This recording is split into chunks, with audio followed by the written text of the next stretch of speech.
We're having this fifth session on journey through Bhagavad Gita. And this session, as you can see, is about different types of yoga and what is our understanding. What means yoga is so commonly used or misused or understood or misunderstood. Let's try to understand from Bhagavad Gita what Krishna is trying to say. What is yoga? What are the different kinds of yoga? So that's what we're trying to understand in this 1 hour session. So this session is dedicated to His Divine Grace A.C. Bhaktivedanta Swami Srila Prabhupada. Srila Prabhupada ki. So usually, a typical American will ask, so what's yoga, man? What's this all about? I'm an urban guy. I'm a cool guy. I want to figure it out. I want to know, I've heard this a lot of times, what exactly this yoga is. So if you search yoga in Google, a lot of interesting things come up. I recommend not to do. If you have done earlier, then you'll agree seeing some of the results which I'll show. But if you have not done, don't do it. It's nothing. It's very misleading. So one of the very popular ones in the internet is this person who's known as Vikram. And his yoga is called Vikram Yoga. It's incidentally one of the yoga studios run by him was considered for our temple when we were looking for some properties. And his specialization is hot yoga. So basically it's a hot chamber where you have to perform these physical exercises. And that's his USP. Of course, he doesn't need any introduction. He has built a big empire now. Of course, has made popularized the word yoga for sure. But how much is the true essence of yoga been understood by Swami Ramdev is question mark. But certainly there are a lot of good things which is being done by him. This is also another popular figure in the internet. Do you know some Iyengar? What's that? BS? BS Iyengar. BKS Iyengar, yeah. So Iyengar yoga is another very, very popular in the internet. They have some differences, very subtle, minute, but they have. I don't know who's this guy, but he's very popular in the US. Yeah, you can see very attractive somehow. There is terrace yoga, there is office yoga, there is my favorite. It's because the term itself is so nice, doga. So it's dog yoga, and believe me, I'm not making it. You can search in Wikipedia. There is a big page. They have a YouTube channel where they say how you can perform yoga along with your pet, especially dog. But the dog has to be of a particular breed. Not every dog can come and do yoga with you. So you have to buy that particular dog, and the other things are required. So in this wonderful world that we live in, where everybody has opinion about everything, right? So I can say anything that I feel which is right or which I like. How do we know what exactly the word yoga mean? I mean, what is the definition of yoga? So let's see the time that we are spending from Bhagavad Gita, what Krishna says about yoga. Oh, before we go there, interestingly, I searched for this. How big is the yoga industry? I just typed this in Google. And Google says revenue of the yoga industry in the US is projected to amount to around 11.6 billion US dollars by 2020. So it's it's April 26, 2016 report. A significant increase from 2012 figure when the yoga industry generated around 7 billion US dollars. So 2012, roughly 10 years back, it was 7 billion US dollars, and now it is 11.6. As of 2015, yoga classes make up the majority of the industry's revenue. So yoga classes make up the revenue. And there's below another link which says significant yoga statistics, 2019-20 benefits, facts and trends. The yoga industry is worth more than 84 billion worldwide. From $10 billion, the yoga industry is spending went up to $16 billion in 4 years across the globe. And the ages between 25 to 34 spent most on active wear. In 2016, Americans have spent more than $16 billion on yoga classes. Just for your information, if you don't know. And if you're looking for alternate career choices, then yes, another thing. So let's see what Krishna says. Let's get a little serious and understand Krishna's perspective and Bhagavad Gita's perspective. Very eye-opening. So this is 6.3 purport of Bhagavad Gita as it is. And Prabhupada says, the process of linking oneself with the Supreme is called yoga. So the process of linking oneself with the Supreme is called yoga. It may be compared to a ladder for attaining the topmost spiritual realization. This ladder begins from the lowest material condition of the living entity and rises up to perfect self-realization in pure spiritual life. According to various elevations, different parts of the ladder are known by different names. But all in all, the complete ladder is called yoga and may be divided into three parts, namely Jnana Yoga, Dhyana Yoga, and Bhakti Yoga. The beginning of the ladder is called Yoga Rurukshu stage, and the highest rung is called Yoga Rudha stage. So this is 6.3 purport. If you missed out some of the key things which Prabhupada is mentioning, then pay attention. So this is a ladder. Imagine we use a ladder when there is a gap between where we are and where we want to reach out to. So here Prabhupada is saying the process of linking oneself with the Supreme is called yoga. This is a very clear, concise, and apt definition of what yoga is. Process of linking oneself with the Supreme is called yoga. It may be compared to a ladder for attaining the topmost spiritual realization. So it is compared to the ladder for the topmost spiritual realization. And very interestingly, Prabhupada says this ladder begins from the lowest material condition of the living entity. That means all of us, the different living entities in this material world, they are in different positions. And the lowest position, lowest material condition of the living entity is like an animal where the consciousness is not developed at all. So lowest material condition of the living entity and rises up to perfect self-realization in pure spiritual life. Highest stage is perfect self-realization, when one is completely, one has realized and understood who he is, what is that self is, in pure spiritual life. So according to various elevations, different parts of the ladder are known by different names. But all in all, the complete ladder is called yoga. And here Prabhupada is writing, they can be broadly Jnana Yoga, Dhyana Yoga, and Bhakti Yoga. We will see further. Interestingly, another definition which we can find from Bhagavad Gita from 18.33 is yoga is a means to understand the Supreme Soul. It's a means to understand the Supreme Soul. The first definition that we saw was the process of linking oneself with the Supreme.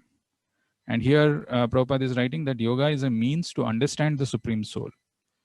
One who is steadily fixed in the Supreme Soul with determination, concentrating one's mind, life, and sensory activities on the Supreme, engages in Krishna consciousness. This sort of determination is in the mode of goodness. The word abhyavicarinya is very significant, for it indicates that persons who are engaged in Krishna consciousness are never deviated by any other activity. So these are very important words to pay attention, where Prabhupada is writing yoga is a means to understand the Supreme Soul. So the first thing was a linking process, and this second thing which Prabhupada is saying here is it's a means to understand the Supreme Soul. One who is steadily fixed in Supreme Soul with determination. So determination is required because this path is not an easy path, not a path which is filled with roses. One who is steadily fixed in the Supreme Soul with determination, concentrating one's mind, life, and sensory activities. Three things. Mind, life, and sensory activities on the Supreme engages in Krishna consciousness. Most of us give up in something or other because our mind gets deviated, distracted. Sensory activities pull us down. In our life also, we want to head in different directions. And so that determination is lacked and the yoga process remains incomplete. And Prabhupada is saying that this sort of determination is in the mode of goodness. So that's a very interesting thing, because unless someone is fixed in the mode of goodness, this goal to achieve the supreme, to understand the supreme, will not remain always in our life. Let's proceed further and try to see what are the different types of yoga. I showed Vikram yoga, I showed terrace yoga, office yoga, doga, all kinds of things. But what Krishna says in Bhagavad Gita is very interesting and worth knowing and paying our attention to. Because these words are so commonly used, misused, that the proper definitions we don't know. So let's understand what are the types of yoga. So I'll quote two verses to explain what these types of yoga are. They are very popular verses. Let me ask, which is 10.10? Anybody knows?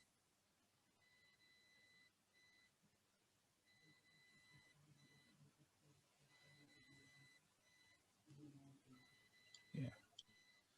So the verse here, Panduranga Prabhu just mentioned, yesterday we did all the Bhagavad Gita verse chanting. So the verse is Tesham Satata Yuktanam Bhajatam Priti Purvakam Dadami Buddhi Yogam Tam Yena Mam Upayantite. Now, this is part of the Chatushloki Bhagavad Gita. And imagine if the entire Bhagavad Gita is summarized in this 4 seed-giving verses, 4 essential verses, how important they must be. So this verse, Krishna is telling, Tesham Satata Yuktanam Bhajatam Priti Purvakam. If somebody is engaging in devotional service to me, Bhajatam Priti Purvakam, with love, then Dadami Buddhi Yogam Tam. I give that intelligence, Yenamam Upayantite, by which he comes back to me. So Prabhupada in the purport highlights, in this verse, the word Buddhi Yogam is very significant. We may remember that in the 2nd chapter, the Lord instructing Arjuna said that he had spoken to him of many things and that he would instruct him in the way of Buddhi Yoga. If you don't know the words, it is 2.39. Eshate abhita sankhye buddhi yogam tva imam shunu buddhya yukta mahabaho buddhya yukta karma bandham prahasyasi. The last line is karma bandham prahasyasi. So I have described about Sankhya Yoga. Now I'm going to talk to you about Buddhi Yoga. Practicing by engaging in Buddhi Yoga, Buddhya Yukto Yaya Partha Karma Bandham Prahasyasi. Yeah. So Karma Bandham, you'll be freed from the bondage of karmic reactions. So Krishna had used this word Buddhi Yoga in 2nd chapter. And Prabhupada is just giving the reference that it was already mentioned by Krishna. So what is this Buddhi Yoga? Buddhi Yoga itself is action in Krishna consciousness. That is the highest intelligence. Buddhi means intelligence and yoga means mystic activities or mystic elevation.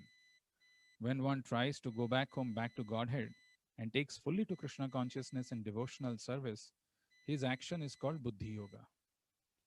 So, you see, when one tries to go back home, back to Godhead, and takes fully to Krishna consciousness in devotional service, his action is called Buddhi Yoga. In other words, Buddhi Yoga is the process by which one gets out of the entanglement of this material world. The ultimate goal of progress is Krishna. People do not know this. Therefore, the association of devotees and a bona fide spiritual master, sadhu and guru. Therefore, the association of devotees and a bona fide spiritual master are important. Because the ultimate goal of progress is Krishna. People do not know this. Vedescha sarver ahameva vedyam. One should know that the goal is Krishna, and when the goal is assigned, then the path is slowly but progressively traversed, and the ultimate goal is achieved. So this verse is very clearly saying, you see, Buddhi Yoga, the word yoga is used, but the word before that is Buddhi. using the intelligence to come to this conclusion that the ultimate goal is to reach Krishna. So that is what the Buddhi Yoga is. So if one is knowing the goal, once the goal is assigned, then the path is slowly but progressively traversed. You know that you have to reach a particular destination. You may travel through different paths, but the first thing is to know that the goal. What is the goal? So when we know and when we assign the goal, the path can be slowly and progressively traversed. This is a very important thing. So that's where this yoga ladders come. How different paths lead to which destination, and from that destination, how we can reach the ultimate destination. So here it is mentioned that, and then the ultimate goal is achieved. And in the second paragraph, Prabhupada actually gives the definition of various yogas. When a person knows the goal of life, but is addicted to the fruits of activities, he's acting in karma yoga. So he knows the goal of life, but he's unable to give up the fruits of his activities. He's still very fruitive. Fruitive means he wants to do some material activities and wants to enjoy the fruits, the results of that activity. So he's addicted to that. But still, if he's aware of the goal of life, then that acting or that action is called karma yoga. We will see this. Each of these terminologies we will see a little more deeply. But this is the broad definition of what karma yoga is. And when he knows that the goal is Krishna, but he takes pleasure in mental speculations to understand Krishna. So he has to know the goal is Krishna. And then, but he takes pleasure in mental speculations. Then he is acting in Jnana Yoga. And when he knows the goal and seeks Krishna completely in Krishna consciousness and devotional service, he is acting in Bhakti Yoga. So he knows the goal and he is seeking Krishna completely, but he is following the process of devotional service. Then that is called Bhakti Yoga or Buddhi Yoga, which is the complete yoga. This complete yoga is the highest perfectional stage of life. So this is the highest perfectional stage of life. This is what Prabhupada says. Now, so this is one definition. So we saw what Buddhi Yoga is, how the assigning of the goal is very important, knowing what is the goal, and then how Prabhupada is saying that this goal, once it is assigned, you can traverse through different paths. And he gives the definition of Karma Yoga, Jnana Yoga, and Bhakti Yoga. Karma Yoga, one who is addicted to the fruitive activities, but he knows the goal, that is action in Krishna consciousness or acting in Karma Yoga. Jnana Yoga, who's taking pleasure in mental speculations. He knows the goal is Krishna, but he takes pleasure in his mental speculation, is Jnana Yoga. And when one is engaged in devotional services and knows the goal, that is acting in Buddhi Yoga, in Bhakti Yoga. Now, interestingly, the other place where Prabhupada gives the definition of other different yogas is this particular verse, which I would say is one of the most important verses of Bhagavad Gita. This is the last verse of 6th chapter. And this verse is spoken by Krishna and very important for our understanding of different yoga process and the challenges and what Krishna considers to be the best. So we will see this verse. Yoginam api sarvesham mad gatena antaratmana shraddhavan bhajate yomam samaya yukta tamo mataha. So if you see the last word, mataha means my opinion. Krishna is telling samaya yukta tamo mataha. This is my opinion. So Krishna is giving his opinion. He's not, we can have like I, began in the session, the beginning that, everybody can have their opinion. But ultimately, who cares for our opinion? It's the Supreme Lord's opinion. So he's giving his opinion. And what is his opinion? He's telling Yoginam api sarvesham. Yoginam is a plural. Had the word yogi, if had it been in English, maybe yogis. So Yoginam, of all the yogis, api. Yoginam api, of all the yogis, know this, sarvesham, of all varieties of yogas people are practicing. Somebody says Karma Yoga is the best. Somebody says Jnana Yoga is the best. Somebody says Ashtanga Yoga is the best. Somebody says some other yoga is the best. How do we know? So this verse, Krishna says, Yoginam api sarvesham, of all different kinds of yogis, mad gatena antaratmana. Gatena, mad gatena, mad is to me. Gatena, who has come to me or who is abiding in me, who is thinking of me. Mad gatena. Where is he thinking? How is he abiding? Antaratmana. Within his heart, within his self, who is thinking of me constantly, who is abiding in me.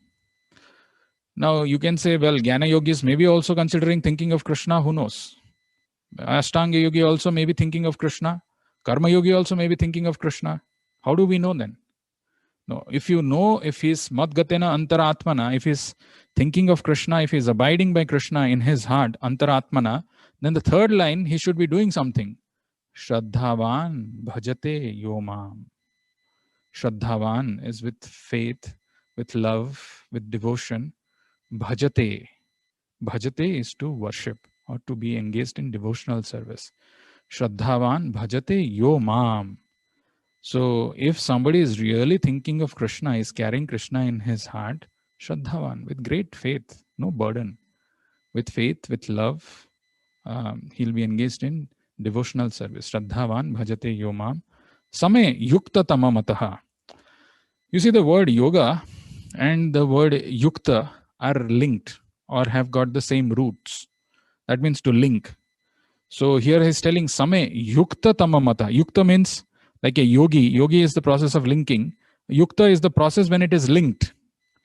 Same yukta. So when a yogi is linked to Krishna, that is called yukta.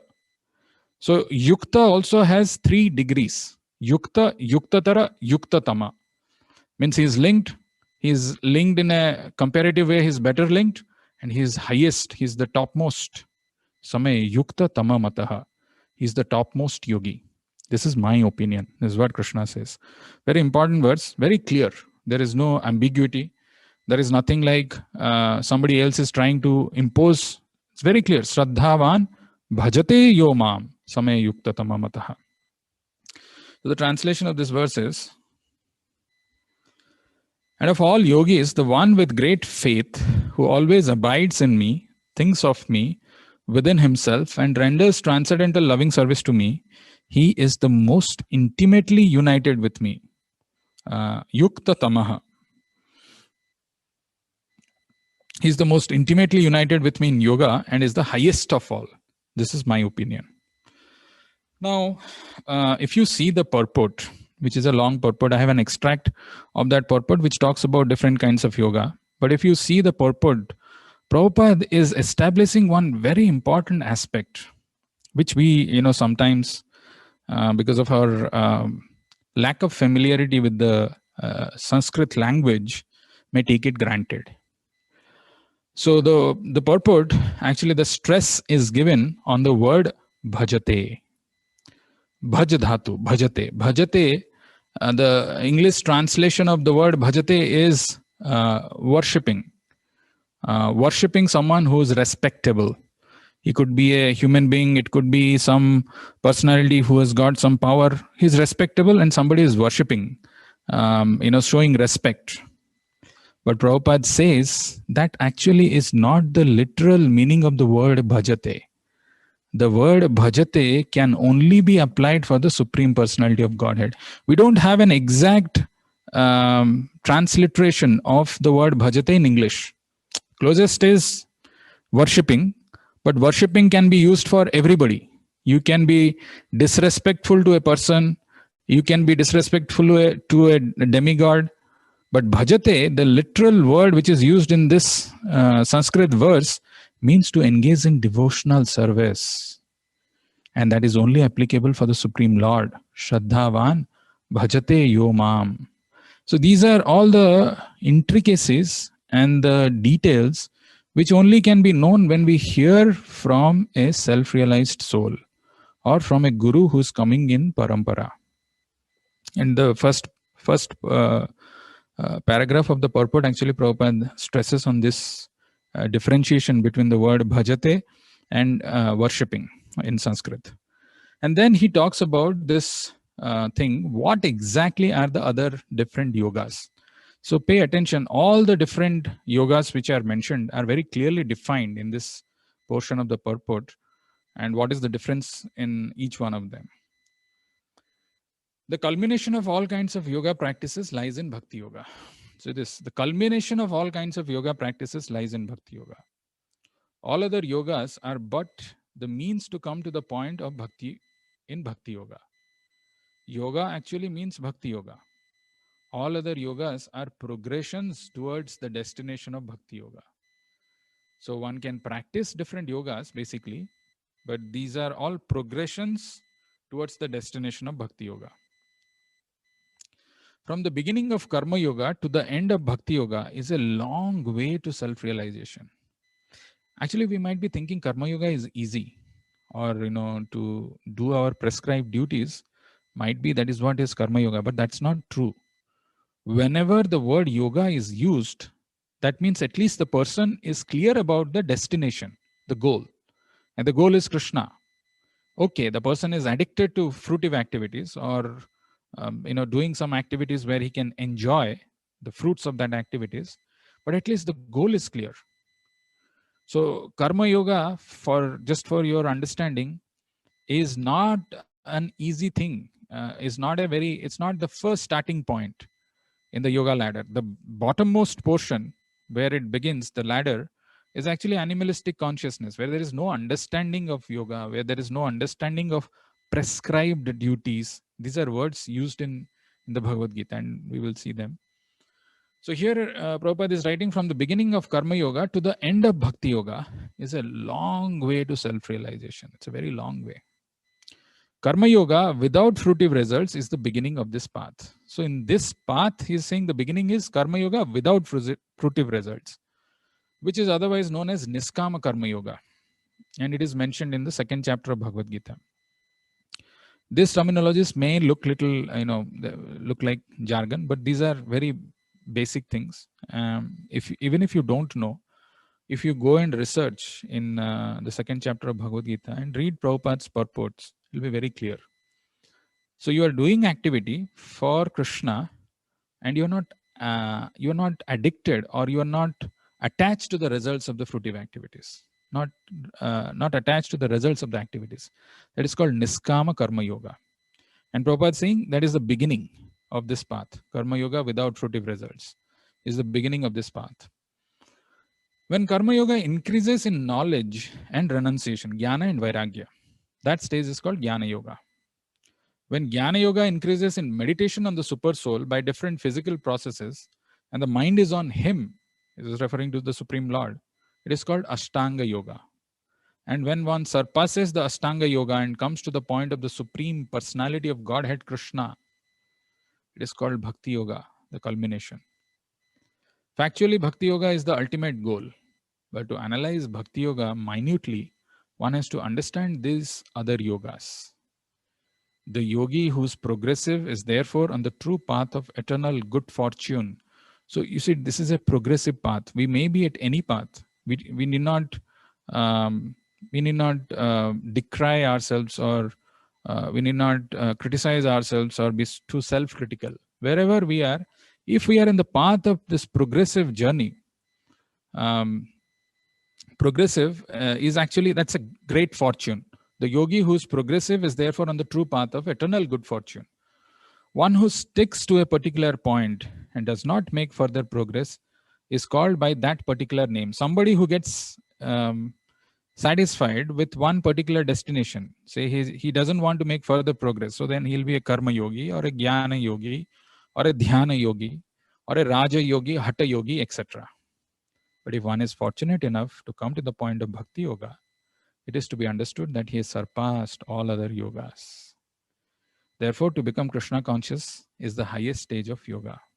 And Prabhupada is giving an example, an analogy, like talking about Himalayas, we refer to the world's highest mountains.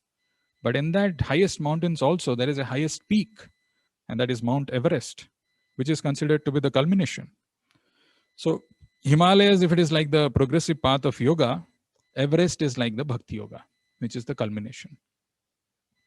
And as we saw it's not like this is something, people say that this is, in the purport, it always talks about bhakti. It is not that Prabhupada is trying to say something out of his own this thing. Krishna himself says, Shraddhavan bhajate yomam same yukta tamamataha. So bhajate yomam same yukta tamamataha. So we saw in a nutshell what yoga is all about. What are the different types of yoga?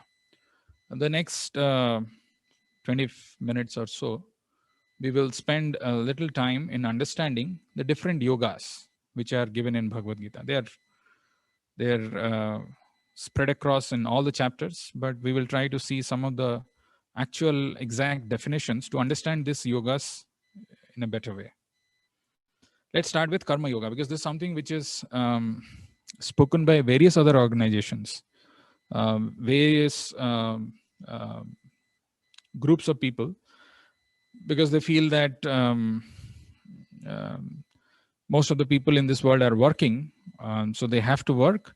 So it is easy if we use the terminology Karma Yoga, then people will be attracted to follow their path or the philosophy, which is not quite true.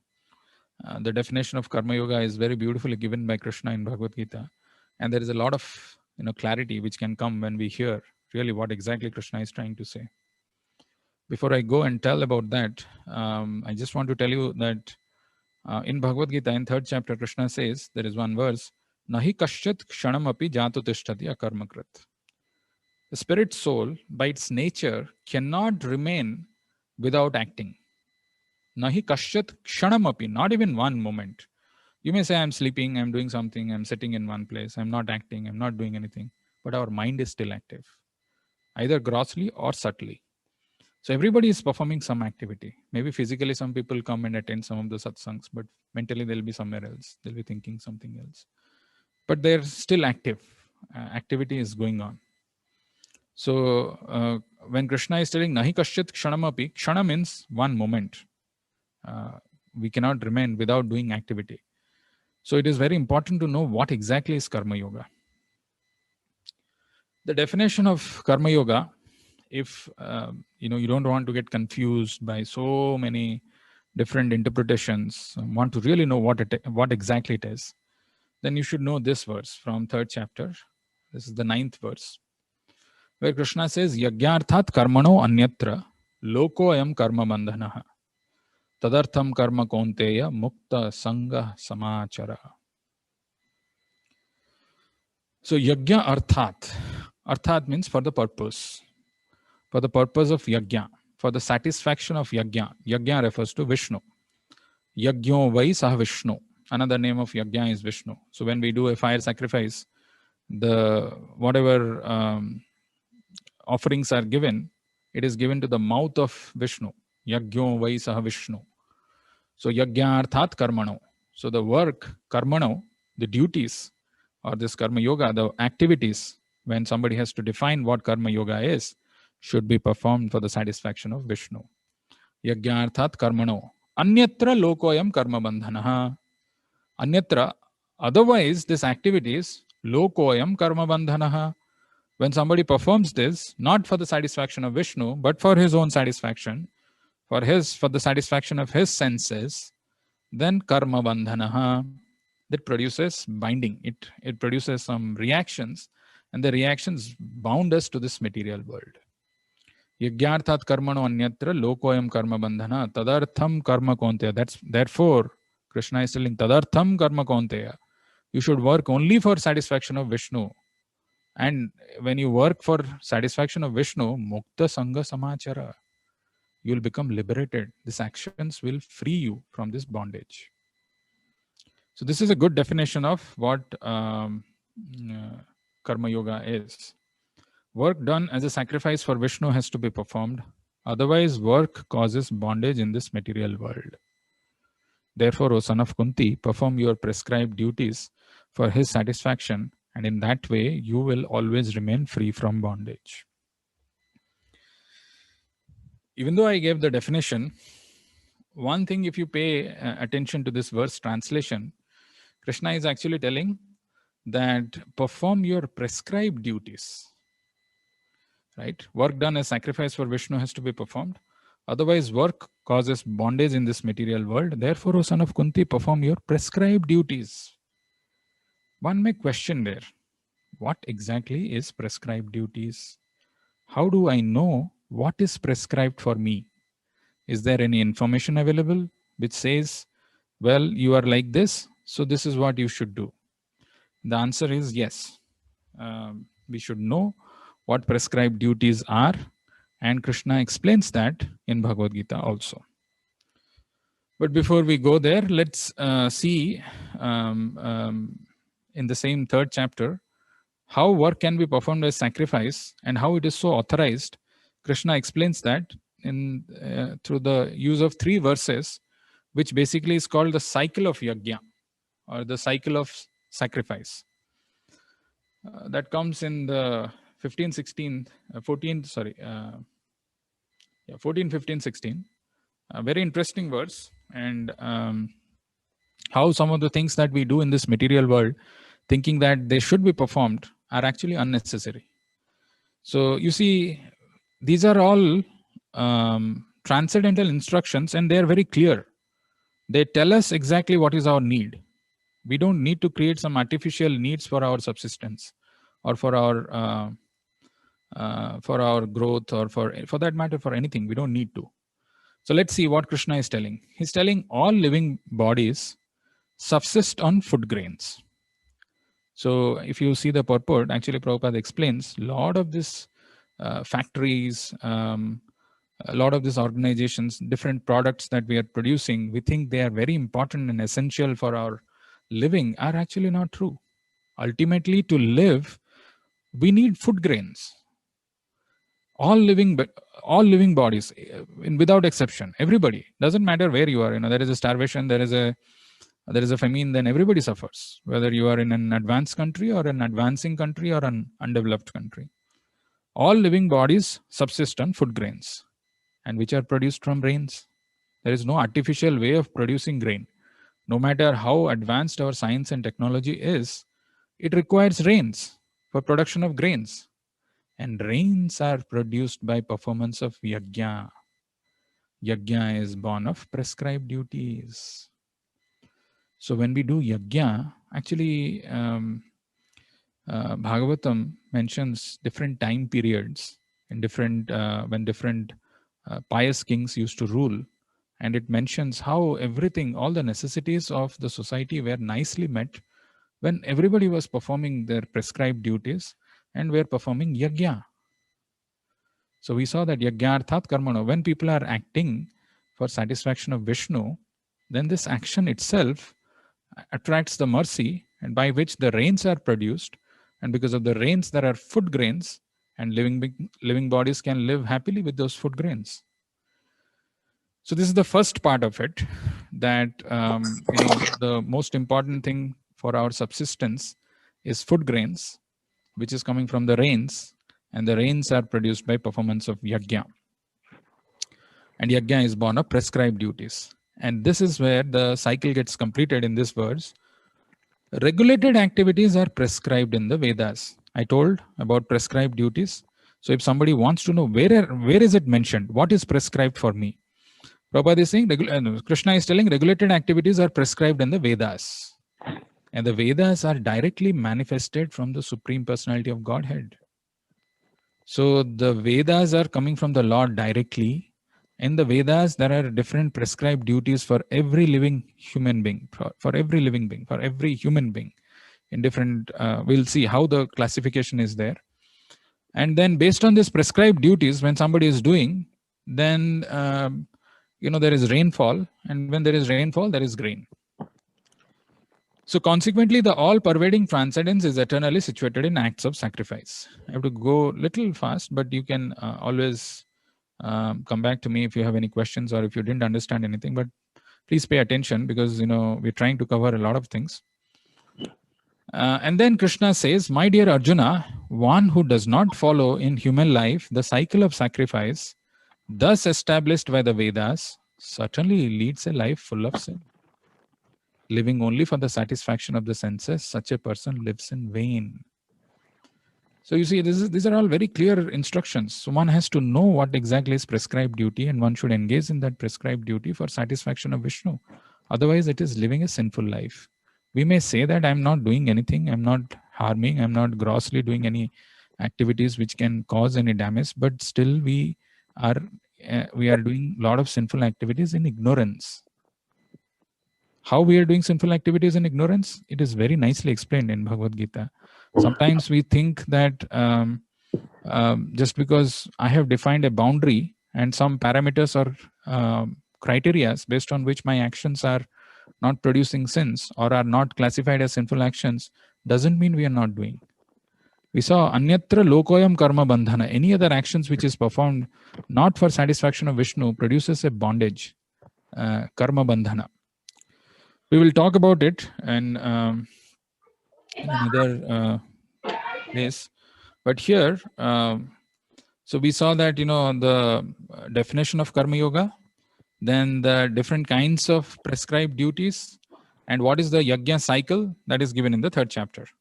Then next, let's see what exactly are the prescribed duties, because I've been telling about this prescribed duties. Prescribed duties are based on the 4 divisions of human society. Yes, based on the 4 divisions of human society. Now this sometimes, where is the sound coming from? Arvind Prabhu, can you go on mute, please? So this prescribed duties based on the 4 divisions of human society. Let's understand what exactly are they and what is the division of human society. Yes, you are right. This is the infamous caste system, which is mentioned in the scriptures and most misunderstood, most exploited, most condemned part of our society. But it is very important to know what exactly the true form of it is and why it is necessary. So you can see in this picture, I mean, the caste system is so prevalent, or used to be so prevalent, even now also, that somebody who's born in the family of Brahmanas consider himself to be superior. And there is somebody who's untouchable. Mahatma Gandhi tried to elevate, saying that they are Harijan, but that still doesn't elevate their position to a higher place where they can be compared as equals. So what exactly it is? Why, if something such a grossly wrong thing is followed in our society, and why a Vedic scripture is talking about it? So this is very important to understand. Otherwise, we may not really understand what exactly is prescribed duty and why somebody should perform prescribed duty. Actually, the real Varnashrama given by Krishna is very pure. It is far from all this touchable, untouchable. There is no question of all these things. And how this classification is given, what is the basis, and what Krishna talks about, the different prescribed duties. Let's see. So this is a very famous verse in Bhagavad Gita. Krishna says, Chatur Varnyam Maya Shrashtam Gunakarma Vibhagasaha Tasya Kartaram Apimam Vidhiya Kartaram Akartaram Abhyayam. So if you see the last 2 lines, Tasya Kartaram Apimam, I have created this, Krishna is telling. But then again, the next line, the last line, Vidhiya Kartaram Avyayam. Even if I have created, this whole system is created by me, but know for sure that I am the non-doer. Means I don't come under this 4 varna in the ashram. I am free from that. Vidhi akartaram avyayam. Because I am unchangeable. So he's telling that there are 4 varnas and 4 ashramas. Chatur varnyam maya shrishtam. I have created this. Based on guna karma.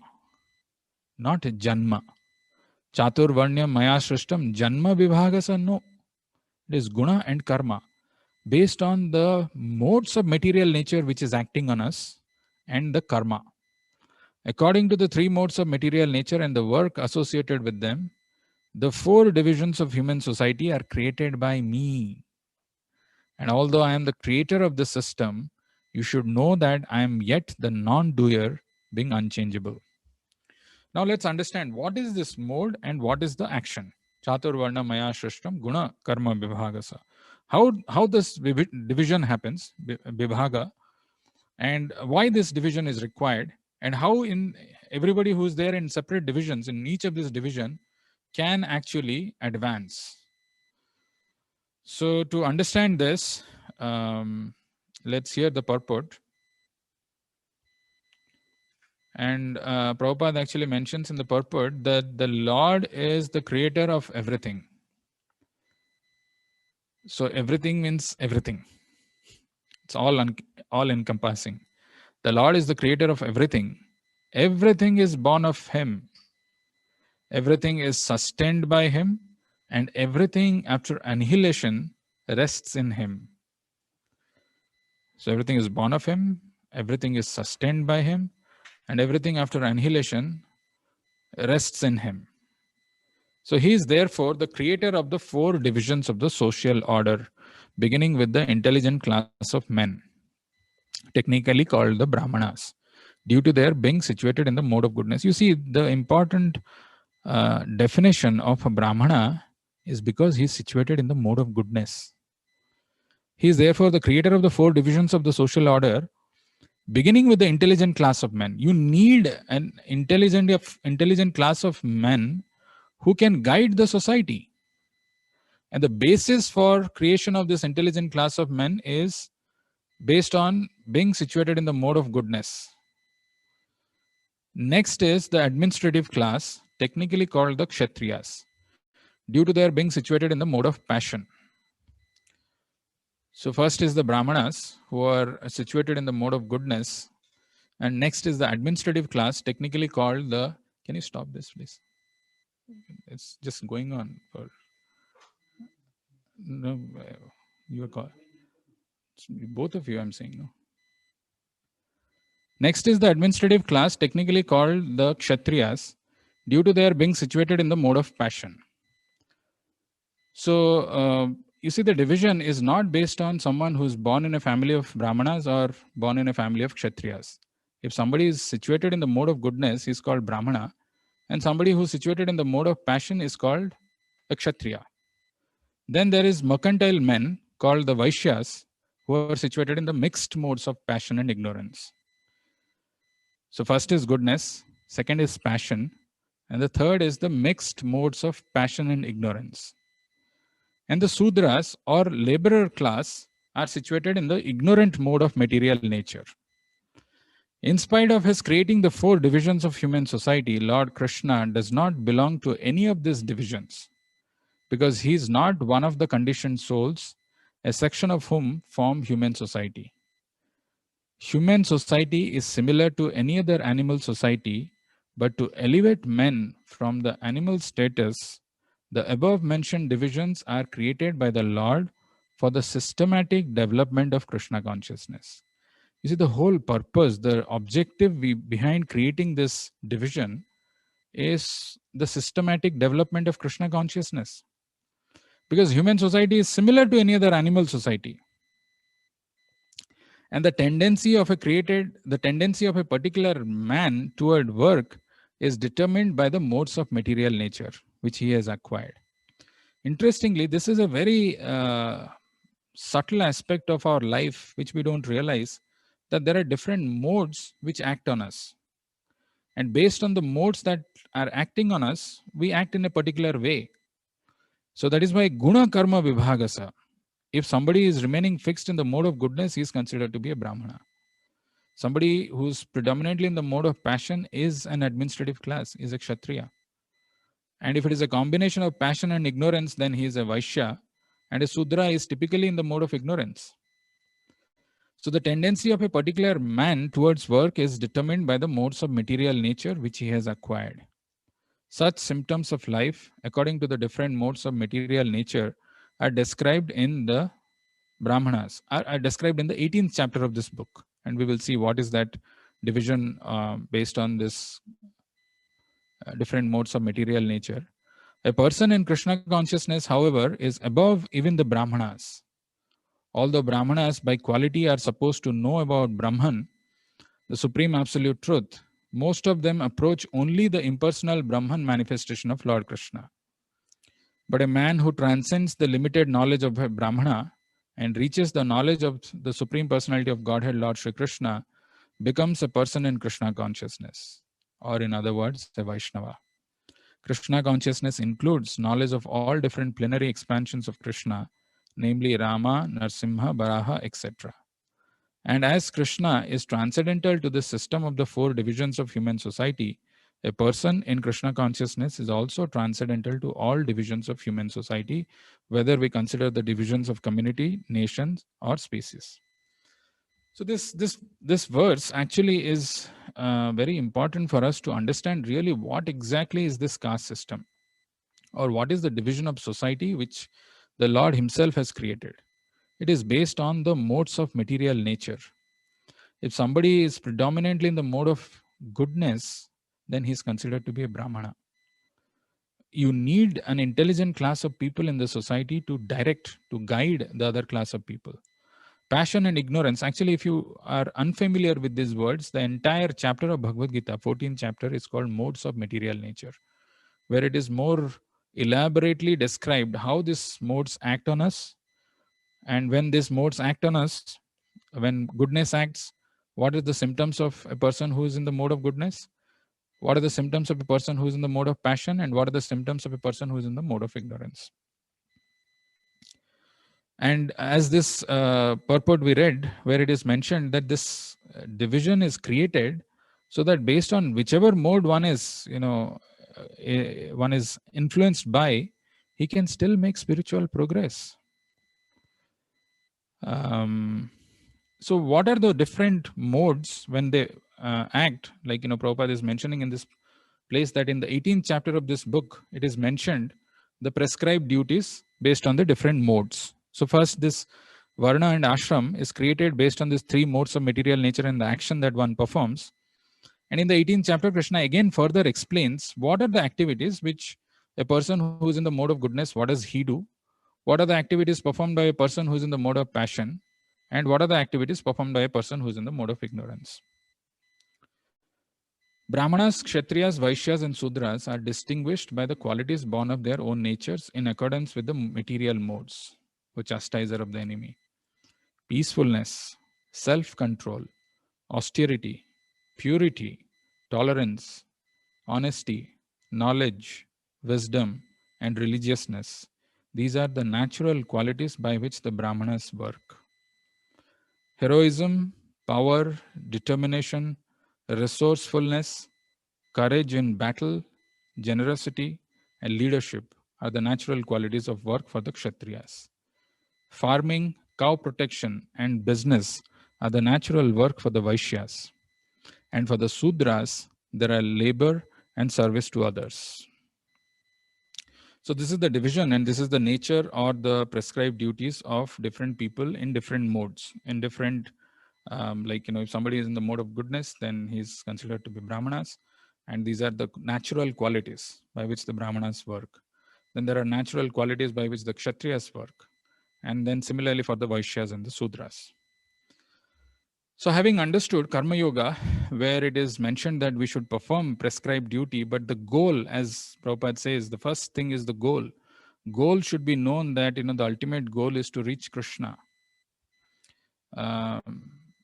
In the section of Bhagavad Gita, in the Karma Yoga, it is also important to know that Krishna says, not just in one place, in multiple places, that one should not give up one's prescribed duty. One should not. So it is, this is the third chapter. It is mentioned, Shreyan Swadharmo Bigunaha Paradharmat Swanushthitat Swadharme Nidhanam Shreyaha Paradharmo Bhayabaha. It is far better to discharge one's prescribed duties, even though faulty, than another's duties perfectly. Destruction in the course of performing one's own duty is better than engaging in another's duties. For to follow another's path is dangerous. Actually, at the beginning of Bhagavad Gita, if you see Krishna, Arjuna, when he was telling he doesn't want to fight, he wanted to go and take sannyas, or he wanted to become a renunciant. But actually, he's a Kshatriya and his duty is to fight. So that's why, this understanding is very important, that it is far better to discharge one's prescribed duties, even though faultily, than another's duties perfectly. Destruction in the course of performing one's own duty is better than engaging in another duties. Swadharme nidhanam shreya. Even destruction is better than performing in another's duty. For to follow another's path is dangerous. Now, this is strictly for people who are who have understood the proper divisions of Varna and Ashram, and knowing where they are situated or where they are fixed, they try to execute their duties. It is strictly for them.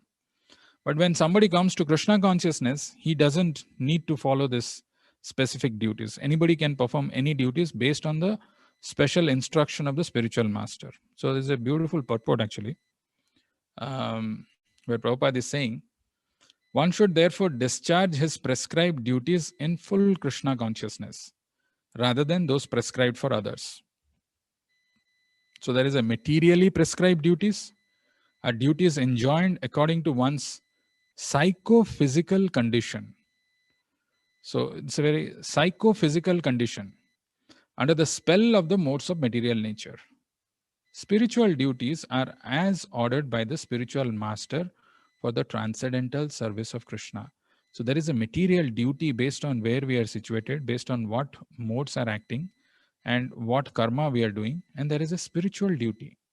Spiritual duties are as ordered by the spiritual master for the transcendental service of Krishna. But whether material or spiritual, one should stick to his prescribed duties even up to death rather than imitate another's prescribed duties. And there is a very important line here: duties on the spiritual platform and duties on the material platform may be different, but the principle of following the authorized direction is always good for the performer. You see, the whole process of this Vedic injunction, accepting a spiritual master or advancing in this path, this yoga ladder that we are trying to talk, which is a progressive journey towards reaching Krishna, is, this principle of following the authorized direction is always good for the performer. We may have a lot of independent, brilliant ideas, but if it is not authorized, if it is not coming, that's why we say authorized service, right? Whether it is spiritual platform or duties on the material platform. But the principle of following the authorized direction is always good for the performer. That is how one becomes regulated. That is how one becomes obedient to follow the instructions of the spiritual master. When one is under the spell of the modes of material nature, one should follow the prescribed rules for his particular situation and should not imitate others. For example, a Brahmana who is in the mode of goodness is non-violent, whereas a Kshatriya who is in the mode of passion is allowed to be violent. As such, for a Kshatriya, it is better to be vanquished following the rules of violence than to imitate a Brahmana who follows the principles of non-violence. Everyone has to cleanse his heart by a gradual process, not abruptly. However, when one transcends the modes of material nature and is fully situated in Krishna consciousness, he can perform anything and everything under the direction of a bona fide spiritual master. So these are all very, very important understanding when one wants to understand yoga and practice a particular kind of yoga. In that complete stage of Krishna consciousness, the Kshatriya may act as a Brahmana or a Brahmana may act as a Kshatriya when one is acting under the instructions of or the direction of a bona fide spiritual master. And Prabhupada is giving the example of Viswamitra Muni, who was originally a Kshatriya, but later on he acted as a Brahmana. Or whereas Parsuram, who was a Brahmana, but later on he acted as a Kshatriya. Being transcendentally situated, they could do so. But as long as one is in the material platform, he must perform his duties according to the modes of material nature. At the same time, he must have a full sense of Krishna consciousness. So I'll quickly go to the other two processes, Jnana Yoga and Ashtanga Yoga. Tomorrow we have the concluding session of our journey through Bhagavad Gita, where we will talk about the Sharanagati or the process of surrender and Bhakti Yoga in particular. So the other two yogas which Krishna talks about is Jnana and Ashtanga Yoga. Jnana Yoga, sometimes people in their own understanding or in their perception thinks maybe the supreme or the better process to follow. Based on what we hear or what we perceive, or other processes are for less intelligent or for sentimental people, like that some kind of an understanding is there. But to understand this clearly, Krishna, there are two verses and they are very interesting verses. Lokesmin dvividha nishtha pura prokta mayanagaha jnana yogena sankhyanam karma yogena yoginam. So this verse comes in the third chapter, 3.3. that the Lord is telling that, O sinless Arjuna, Anagha, I have already explained that there are two classes of men who try to realize the self. Some are inclined to understand it by empirical philosophical speculation and others by devotional service. Jnana yogena sankhyanam, karma yogena yoginam. So there are two classes of people, Krishna says. And in this verse, actually, he talks about what is this Jnana Yoga. So he's telling, in this verse, the Lord explains the same more clearly. Sankhya Yoga, or the analytical study of the nature of spirit and matter, is the subject matter for persons who are inclined to speculate and understand things by experimental knowledge and philosophy.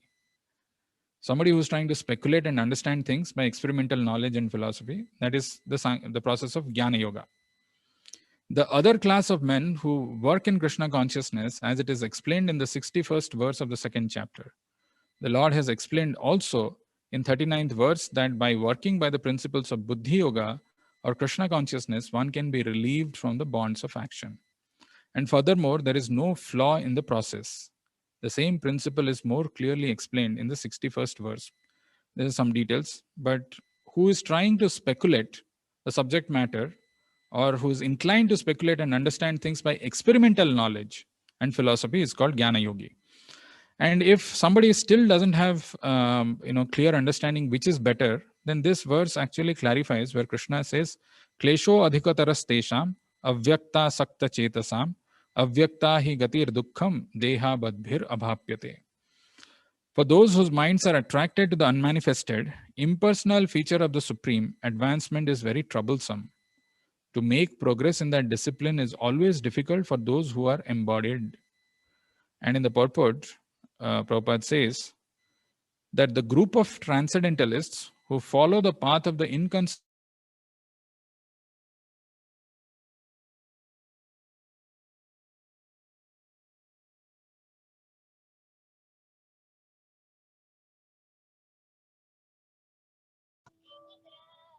Can't hear you, Prabhu.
Can you hear me now? Yes, Yes, Prabhuji. Prabhu. Now also.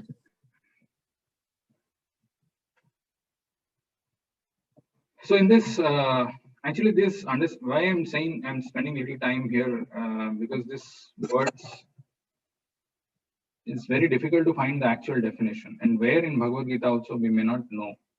So these purports are very helpful in understanding all these concepts. So here Prabhupada is writing that the process of Jnana Yoga, although ultimately bringing one to the same goal, is very troublesome.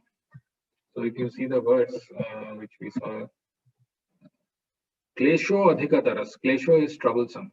Adhikataras, it's more troublesome. Avyakta sakta chetasam, avyakta hi gatir dukkham deha badbhir amhapyate. Because we ourselves are embodied, for us to consider something which is impersonal, which doesn't have a personal feature, is more difficult. That's what the point is. The process of Jnana Yoga, although ultimately bringing one to the same goal, is very troublesome. Whereas the path of Bhakti Yoga, the process of being in direct service to the Supreme Personality of Godhead, is easier and is natural for the embodied soul. The individual soul is embodied since time immemorial. It is very difficult for him to simply theoretically understand that he is not the body. Therefore, the Bhakti Yogi accepts the deity of Krishna as worshipable because there is some bodily conception fixed in the mind, which can thus be applied. Of course, worship of the Supreme Personality of Godhead in his form within the temple is not idol worship. There is evidence in the Vedic literature that worship may be saguna or nirguna, or the supreme processing or not processing, possessing attributes or not possessing attributes. Worship of the deity in the temple is saguna worship, for the Lord is represented by material qualities.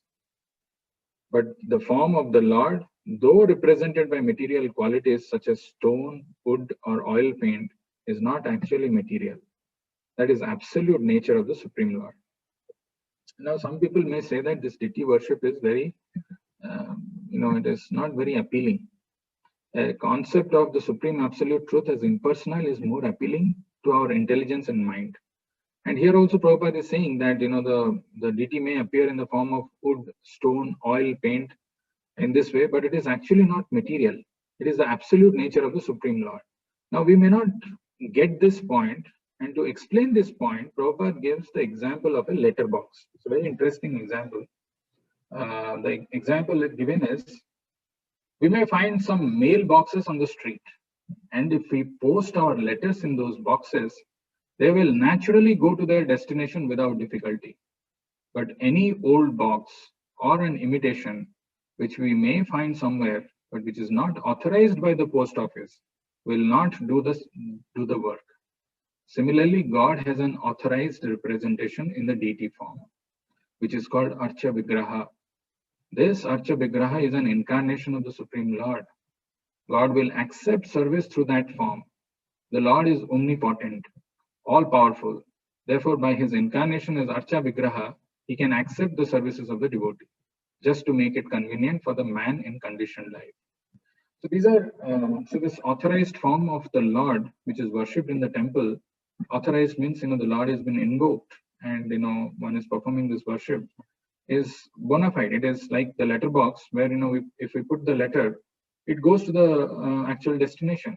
It is not just same as any other letterboxes which is created by someone else on his own whimsically, not like that. And I'll skip this part and I'll come to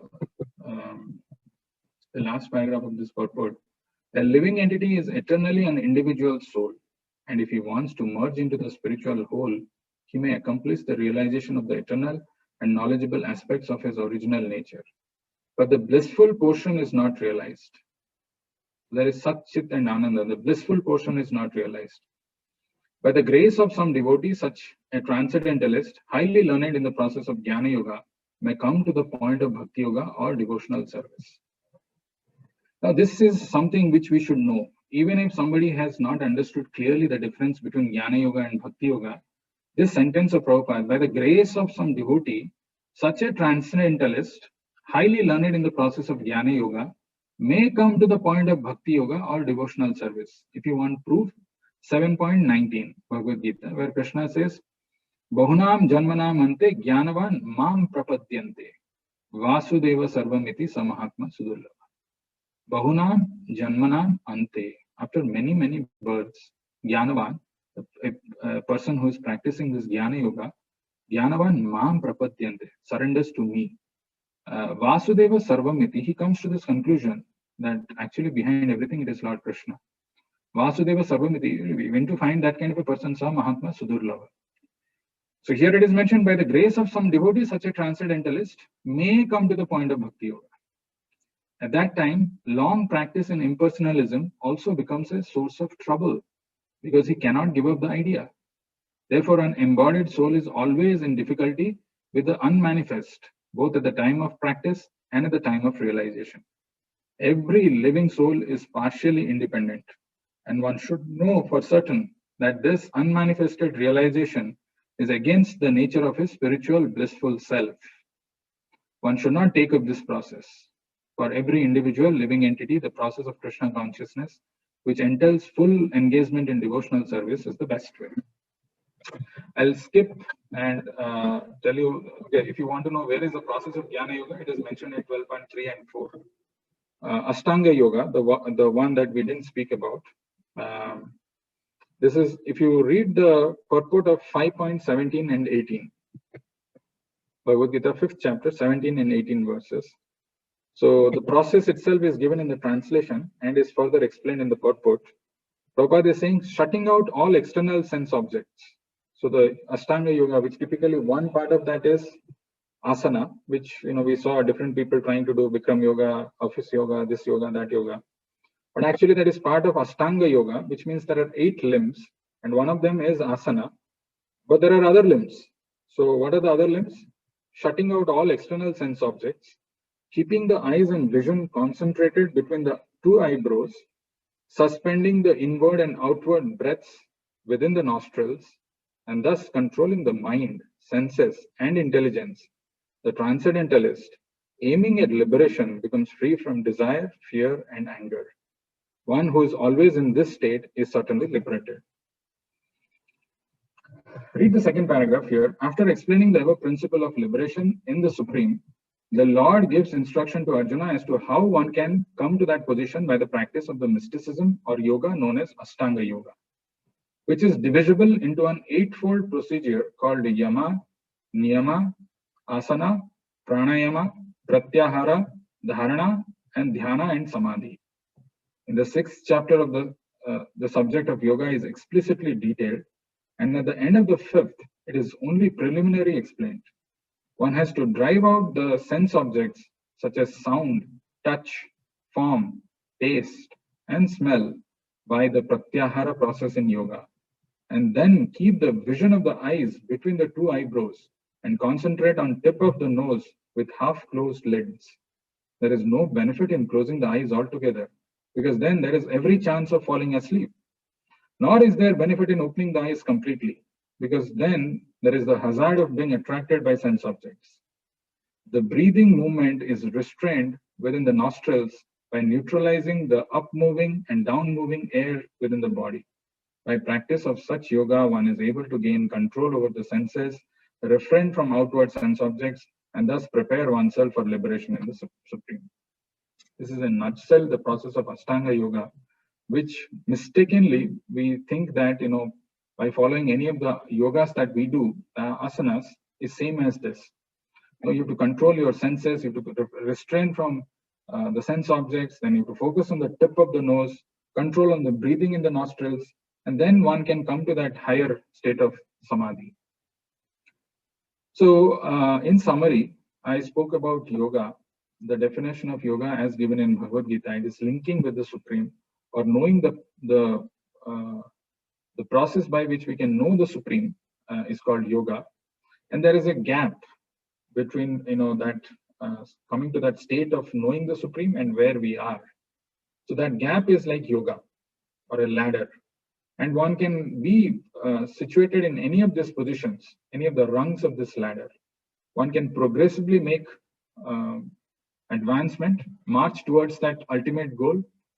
But the first important thing is to set the goal that I want to reach Krishna. That is what is the preliminary prerequisite of the word yoga, that I am aware of my final destination.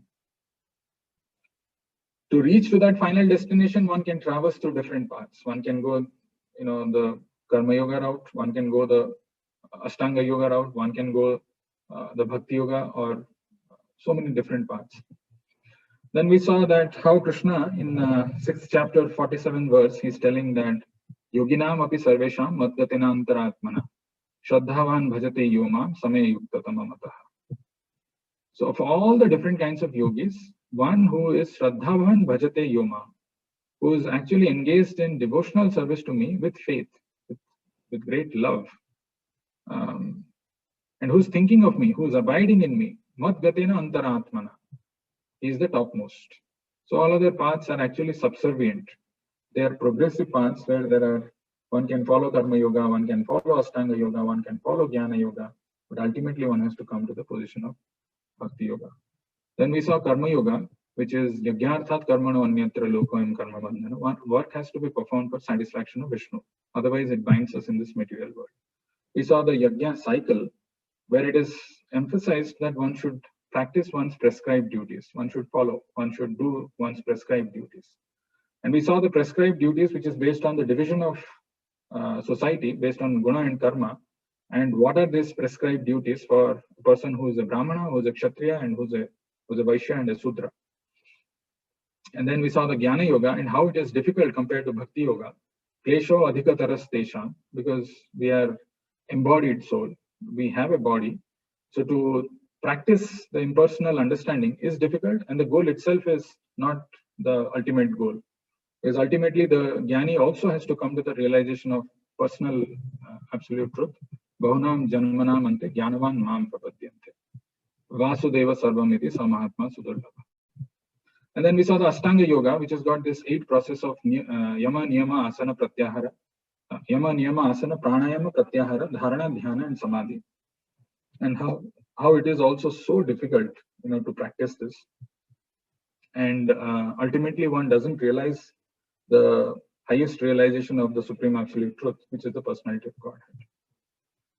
So in summary, everything culminates and ends in Bhakti Yoga, that analogy which Prabhupada gave of Himalaya, and the highest peak in Himalayas is Everest, which is like the Bhakti Yoga. Tomorrow we are going to talk about what exactly is this path of devotion, or what is the process, the path of devotion, and how when we are practicing this path of devotion, when we are following this path of devotion, one very crucial aspect is the aspect of surrendering to the Lord. Devotion is not some, just ringing a bell in front of the Lord. That's not what devotion is all about. It is an internal process of transformation which happens when we realize and when we learn to surrender to the Lord and depend on Him. That we will discuss tomorrow. Any question or any comments anybody has? Hare Krishna Prabhu, I have one question. Yeah. So when you mentioned about the caste system, you said that it is not based on birth, that what Krishna has said, but it's rather based on mode of passion or ignorance or mode of goodness. So gunas. So Arjuna was born in Kshatriya family, right? So but he was in, always we can consider he was in the mode of goodness. Then won't he be considered as a Brahmana instead of being said to be a Kshatriya? Because when he is being said a Kshatriya, he is then, because he is like born in Kshatriya family, that's why maybe, right? So can you just bring some light on that? Yeah. Yes, it's a good question. So you see, there was another verse that we saw, which says, it is better to perform one's prescribed duty than to try to imitate another's. Nidhanam Shreya. I mean, even if one is getting destroyed or finished, it is still better to perform one's prescribed duty than try to imitate somebody else's. And in that purport, actually, Prabhupada talks about material duties and spiritual duties, right? So there is a material duty based on our guna and karma, but there is also a spiritual duty. So when somebody takes up to this process of spiritual duty, a Kshatriya can act as a Brahmana can also act as a Kshatriya.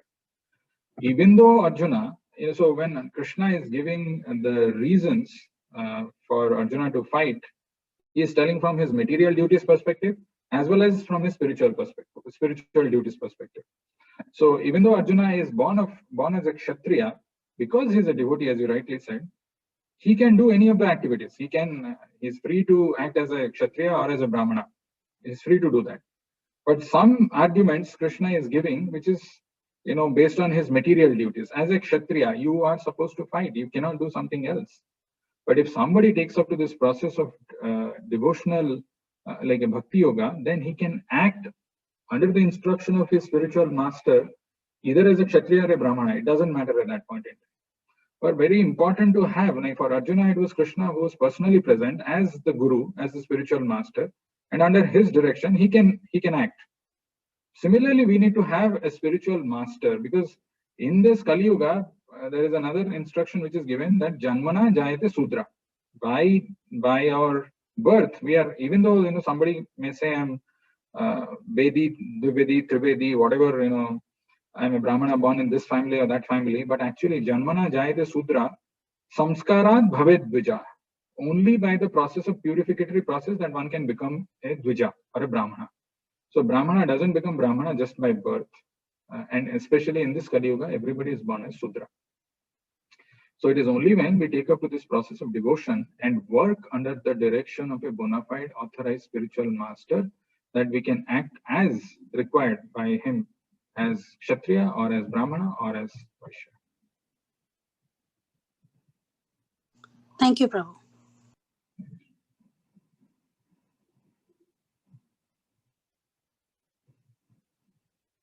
Any other question?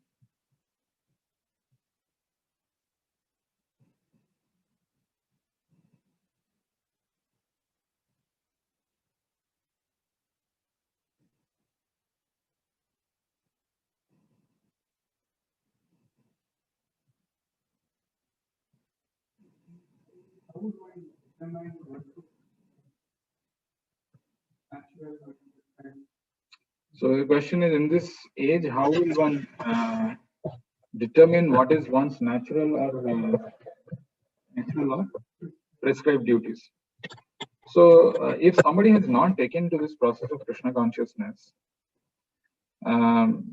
which is possible, because not everybody is fortunate to come in touch with a pure devotee or practice Krishna consciousness.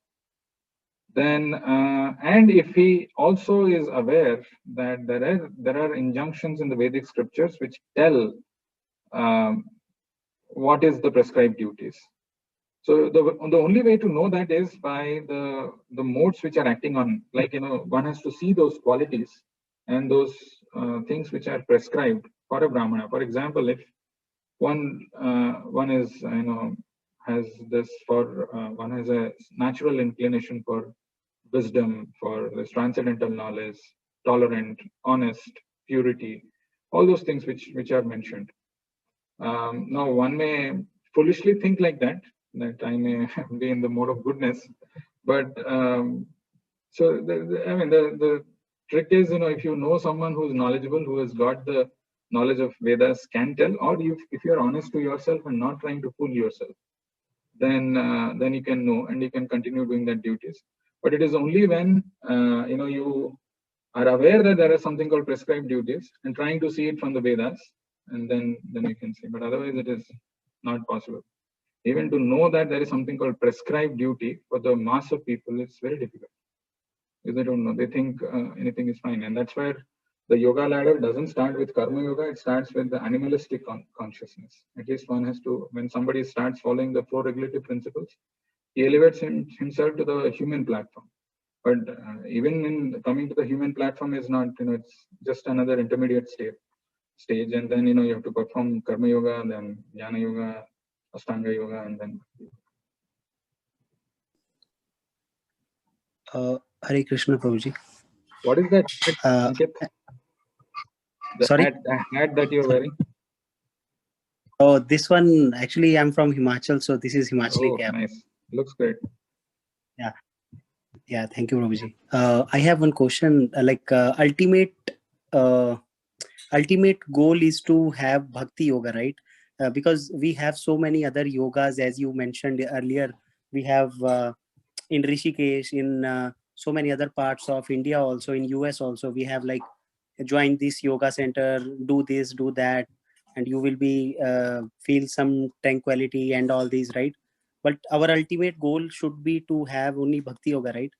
Instead of, that one is more for the physical exercise perspective. What is the question? So my question is, our ultimate goal should be Bhakti Yoga, or in our Krishna consciousness, this physical yoga is also somewhere it is mentioned. The answer is clearly no. I think you know the answer also. Probably you want to hear again from me. So if you want to hear again, yes, answer is no. In the sense, Ashtanga Yoga, one part of that is asana, yama, niyama, pranayama. There is pratyahara, dharana, dhyana, samadhi. So there is asana is there as one of the angas. But then there are other 7 limbs, and just practicing some yoga postures, exercises that may be helpful for controlling the mind or doing some pranayama or something that is required for the upkeep of the body.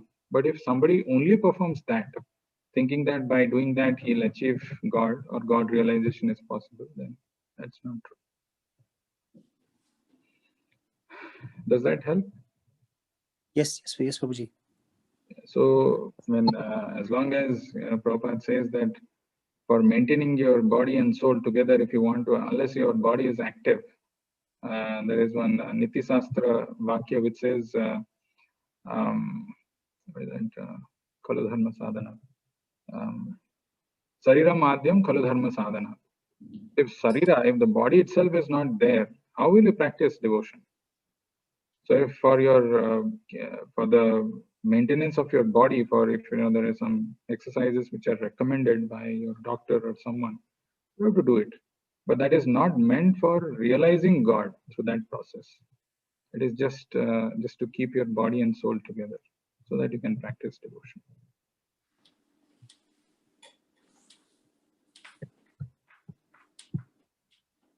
Any other question?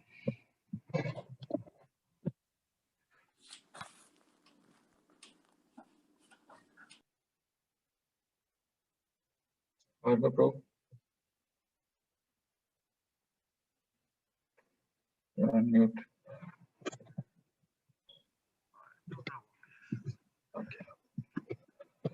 So actually, maybe there is a lot of information, but if you remember just one thing, which Krishna says, Yoginam api sarvesam madgatina antaratmana shraddhavan bhajati yomam samaya yuktatama mataha. This is my opinion. Of all different kinds of yogis, the best is Yoginam api sarvesam madgatina antaratmana shraddhavan bhajati yomam samaya yuktatama mataha. Is the highest devotee who is engaging in devotional service. And that is what is the path which we are following. And it is, we will see tomorrow how it is so joyfully performed. Susukham kartum abhyayam. And it is a personal realization of the Lord which gives us bliss. And what is this process of surrender? Because it always comes with a negative connotation. I have to surrender to someone. But how this process of surrender is the source of our great bliss and enlightenment, and how that is so beneficial and so happily performed, and how that, because as I said, the material parlance, the material terminology of the word surrender is not very welcoming. So to understand the spiritual perspective of it is very important. That we will see tomorrow.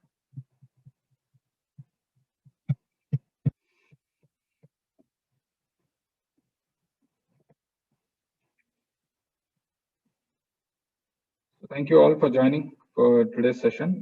Before we close, can I request all of you to come in front of your camera and raise your hands, and we will chant once Hare Krishna Mahamantra and close for today.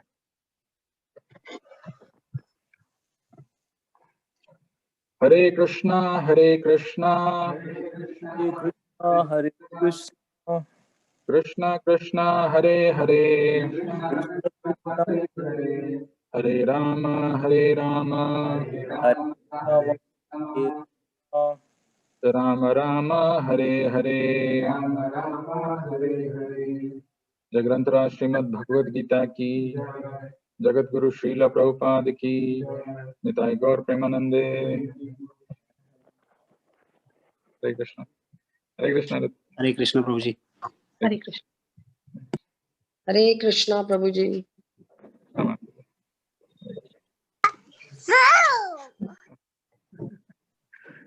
Hare Krishna, Prabhu. Tomorrow.